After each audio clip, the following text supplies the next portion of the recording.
और उसे एक नई डोर भी बुनने का काम और संबंधों को मजबूत करने का काम इस मेले के माध्यम से होता है।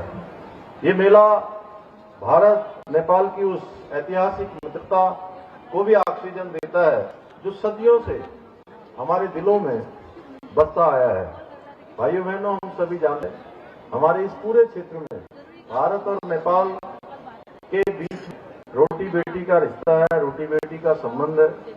और आज प्रधानमंत्री नरेंद्र मोदी जी के नेतृत्व में ये मित्रता और अधिक मजबूत हुई है।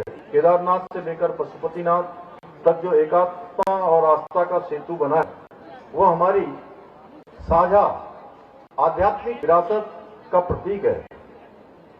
भाइयों बहनों, आदरणीय प्रधानमंत्री श्री नरेंद्र मोदी जी ने उत्तराखंड की रजत जयंती के अवसर पर कहा था कि उत्तराखंड की आत्मा उसके मेलों और त्योहारों में बसती है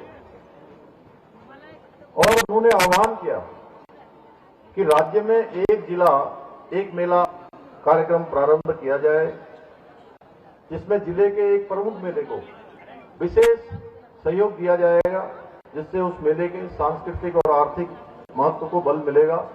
मेले को कर्मबद्ध रूप में प्रत्येक 2 वर्ष में बदलकर सहयोग करने की रूपरेखा पर हम काम कर रहे हैं। भाइयों बहनों, हमारी सरकार ने विभिन्न परियोजनाओं के माध्यम से जनपद पिथौरागढ़ सहित इस क्षेत्र के समग्र विकास को सुनिश्चित करने के लिए पूर्ण प्रतिबद्धता के साथ अनेक कार्यों को आगे बढ़ाया है। अनेक काम हम कर रहे हैं।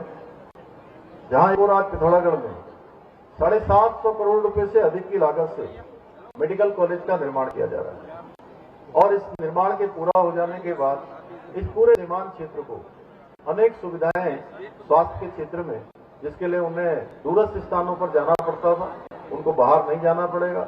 यहीं पिथौरागढ़ में ही सारी सुविधाएं उपलब्ध हो जाए करेंगी। वहीं 34 करोड़ रुपए से अधिक की लागत से स्पोर्ट्स कॉलेज में आधुनिक मल्टीपर्पज हॉल का निर्माण कराया गया है। इसके साथ ही विकासखंड वेरीनाग में शीघ्र ही 28 करोड़ रुपए की लागत से एक भव्य स्टेडियम का निर्माण कार्य प्रारंभ होने जा रहा है। इतना ही नहीं, हम मेडिकल कॉलेज में ही 21 करोड़ रुपए की लागत से 50 बेड के क्रिटिकल केयर ब्लॉक का निर्माण करा रहे हैं। यहाँ महिला अस्पताल के उच्चीकरण के साथ साथ पुलिस प्रशासनिक एवं फायर ब्रिगेड कार्यालय का निर्माण कार्य भी कराया गया है।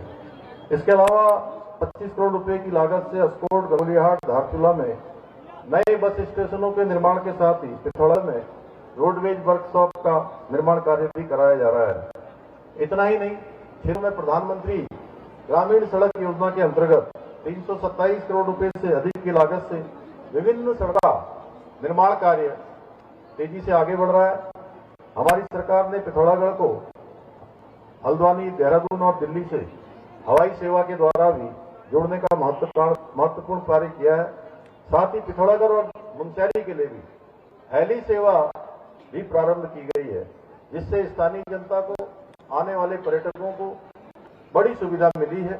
इसके अतिरिक्त अभी हमने हाल ही में पिथौरागढ़ हवाई अड्डे के विस्तार के लिए, जिससे कि यहाँ पर और उड़ानें आए, और ज्यादा हवाई जहाज हमारे आए, अन्य सेवाएं प्रारंभ हो, अन्य शहरों के लिए भी सेवा प्रारंभ हो, इस 450 करोड़ रुपए की लागत से हम इसका विस्तार करने वाले हैं।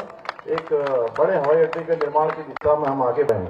रजत जयंती समारोह में आदरणीय प्रधानमंत्री श्री नरेंद्र मोदी जी के उपस्थिति में भारतीय विमानन प्राधिकरण और उत्तराखंड सरकार के मध्य नैनीसैनी हवाई अड्डे के अधिग्रहण के लिए भी समझौते ज्ञापन पर हस्ताक्षर किए गए हैं। भाइयों बहन, इन सभी कार्यों के साथ साथ हमने राज्य में कई राज्य हित में निर्णय भी और कठोर और ऐतिहासिक निर्णय भी लिए हैं, जिन्हें लागू करने की हिम्मत पहले नहीं हो पाती। कुछ लोगों ने हमेशा ही तुष्टीकरण, वोट बैंक, स्वार्थ सिद्धि की राजनीति करने का काम किया है, जब हमने प्रत्येक उत्तराखंड वासी की आकांक्षाओं को पूरा करने और राष्ट्र को सर्वोपरि मानकर हमने निर्णय लिए। इसलिए हमने प्रदेश में सभी को एक समान अधिकार देने के लिए समान नागरिक संहिता का कानून देश के अंदर सबसे पहले लागू करने का काम देवभूमि उत्तराखंड में किया है। आप सभी जानते हैं,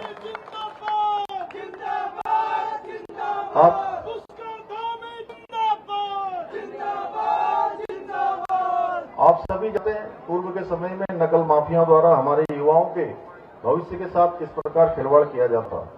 हमने भर्ती प्रक्रियाओं को पारदर्शी और सरल बनाने के लिए नकल माफियाओं पर अंकुश लगाने के लिए देश का सबसे सख्त नकल विरोधी कानून लागू किया।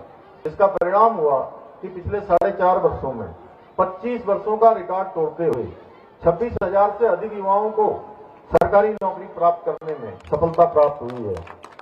हमने नकल माफियाओं पर सख्त कार्रवाई करते हुए 100 से अधिक नकल माफियाओं को जेल की सलाखों के पीछे पहुंचाया है। परंतु कुछ लोगों को विश्वास नहीं आ रहा है कि आज हमारे युवा सरकारी नौकरियों में अवसर पा रहे हैं। नौकरियां आज योग्यता, प्रतिभा और क्षमता के आधार हो रही है, प्रतिभा के आधार पर हो रही है। गरीब माता पिता के बेटे बेटियों को आज योग्यता के कारण, प्रतिभा के कारण चयन का अवसर प्राप्त हो रहा है।